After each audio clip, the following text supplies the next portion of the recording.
नमस्कार मित्रों, मैं शुभम शर्मा स्वागत करता हूं आप सबका एक बार फिर से अपने हिंदी के ज्योतिष चैनल में, जिसका नाम है कुंडली का ज्ञान।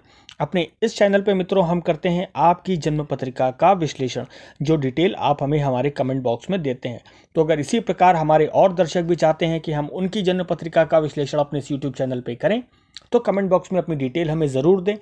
डिटेल में आप अपना नाम, date of birth, time, place और साथ ही साथ अपना क्वेश्चन ज़रूर मेंशन कर दीजिएगा। क्वेश्चन कैसा भी हो, लव मैरिज से रिलेटेड हो, गवर्नमेंट जॉब से रिलेटेड हो, आपके पैतृक संपत्ति से रिलेटेड हो, कैरियर से रिलेटेड हो, बिजनेस से रिलेटेड हो, किसी भी प्रकार का प्रश्न हो, वो आप अपने कमेंट बॉक्स में कमेंट के साथ ज़रूर मेंशन कर दीजिएगा। साथ में डिटेल भी ज़रूर दीजिएगा। हम जल्द से जल्द उसका वीडियो बना करके अपने चैनल पे अपलोड करने का प्रयास करेंगे। तो मित्रों, अपनी उसी श्रृंखला को आगे बढ़ाते हुए अपने इस वीडियो में हम करेंगे एक और जन्म पत्रिका का विश्लेषण। हमारे एक सब्सक्राइबर हैं जिन्होंने अपनी डिटेल्स हमें भेजी और चाहते हैं कि हम उनकी जन्म पत्रिका का विश्लेषण अपने इस यूट्यूब चैनल पे करें।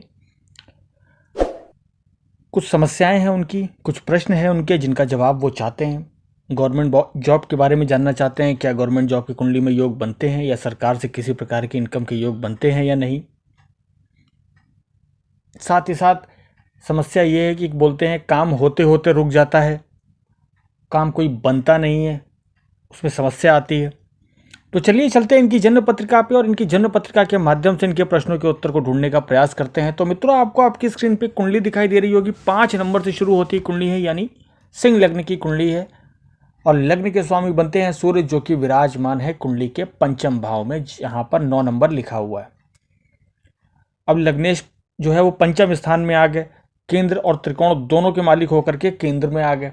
मतलब जो लग्न भाव होता है उसे केंद्र और त्रिकोण दोनों ही भाव बोला जाता है। ये तो केंद्र के मालिक होकर के त्रिकोण में आ गए, कुंडली के लिए अति उत्तम, वो भी रिकॉग्निशन हाउस में आ गए। और सूर्य हैं तो गवर्नमेंट सोर्स की तरफ इशारा करते, रिकॉग्निशन सरकारी क्षेत्र से अवश्य मिलना है।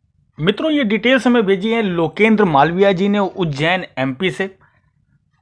तो मालविया जी, विशेष ध्यान दीजिएगा अपनी कुंडली पे। अपनी दशा अंतरदशा में सूर्य इस प्रकार के योग अवश्य बनाएंगे कि आपको सरकार की तरफ से किसी प्रकार की जो है वो रिकॉग्निशन प्राप्त हो, आपको ख्याति प्राप्त हो।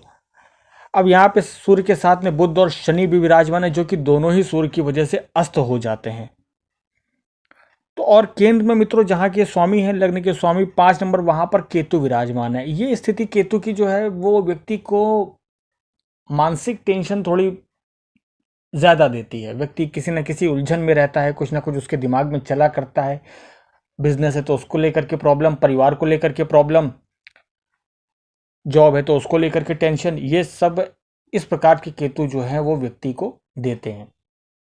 अब आगे चलते हैं कुंडली के चतुर्थ भाव में, जहां पर 8 नंबर लिखा है, वहां पर शुक्र विराजमान है। शुक्र इस कुंडली में कर्म स्थान के स्वामी और पराक्रम स्थान के स्वामी बनकर के सुख स्थान में विराजमान है। अपने घर को पूर्ण रूप से देखते हैं, सातवीं दृष्टि से कर्म स्थान को पूर्ण रूप से देखते हैं। व्यापार के लिए अति उत्तम है, सुख समृद्धि अवश्य देंगे, क्योंकि एक योग कारक प्लेनेट है।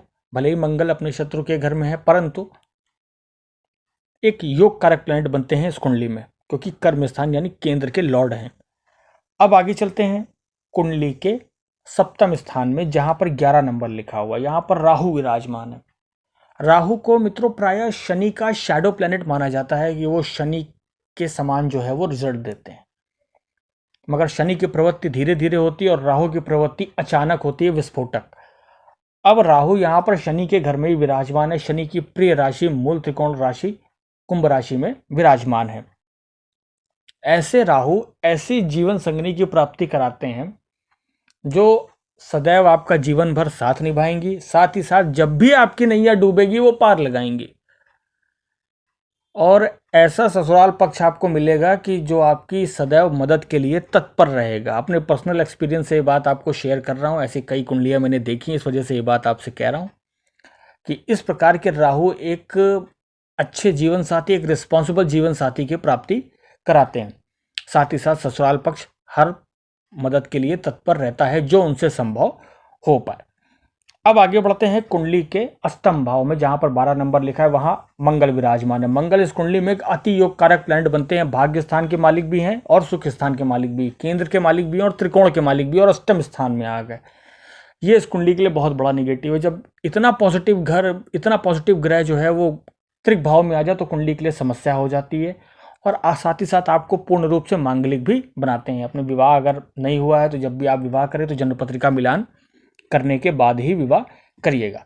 अब आगे चलते हैं कुंडली के नवम भाव में, जहां पर 1 नंबर लिखा है वहां पे चंद्रमा विराजमान है। चंद्रमा मित्रों स्वामी है कुंडली के 12वें भाव के। बात ध्यान से समझने की कोशिश करिएगा, कुंडली के 12वें भाव के स्वामी है और कुंडली के भाग्य स्थान में आ गए। अगर नवम भाव का स्वामी जो है वो 12वें चला जाए और 12वें भाव का स्वामी जो है वो नवम आ जाए, ऐसी स्थिति ये दर्शाती है कि व्यक्ति का भाग्योदय जो है वो जन्म स्थान छोड़ने के बाद होगा। ये ध्यान दीजिएगा, अपनी अपनी कुंडली खोल के अवश्य देखिएगा अगर ऐसा कोई कॉम्बिनेशन बनता है तो।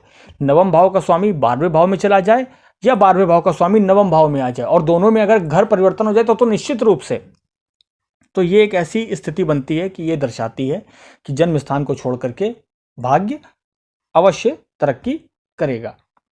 कुछ दूरी आपको जो है वो मेंटेन करनी पड़ेगी अपने जन्म स्थान से। अब आगे चलते हैं कुंडली के 10वें भाव में, जहां पर गुरु विराजमान है। गुरु इस कुंडली में 5वें भाव के स्वामी है और एक त्रिक भाव के स्वामी है।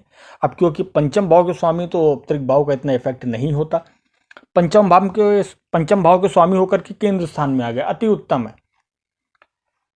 लग्नेश 5वें भाव में आ गया, 5वें भाव के स्वामी केंद्र स्थान में आ गया। कुंडली के लिए बहुत बड़ा पॉजिटिव है। गवर्नमेंट जॉब के लिए अगर ट्राई कर रहे हैं तो करते रहिए। योग सूर्य की दशा या बुध की दशा, बृहस्पति की दशा में अगर अंतर दशा में आते हैं तो ऐसे योग अवश्य बनाएंगे। प्रयास आपको अधिक करने पड़ेंगे क्योंकि कर्म स्थान से रिलेशन सूर्य का इतना नहीं है। रिकॉग्निशन से अवश्य है परंतु कर्म स्थान से सूर्य का रिलेशन नहीं हो पा रहा है इस कुंडली में, तो इस चीज का विशेष ध्यान रखिएगा। प्रयास आपको अधिक करने रहेंगे, करते रहिएगा प्रयास। अब चलते हैं आपके प्रश्नों की तरफ। आपका प्रश्न है कि कोई भी काम जो है वो बनता नहीं है, उसमें रुकावटें आ रही हैं। तो उसकी समस्या ये है कि आपकी कुंडली में भी मंगल की दशा चल रही है 2021 के अंत तक।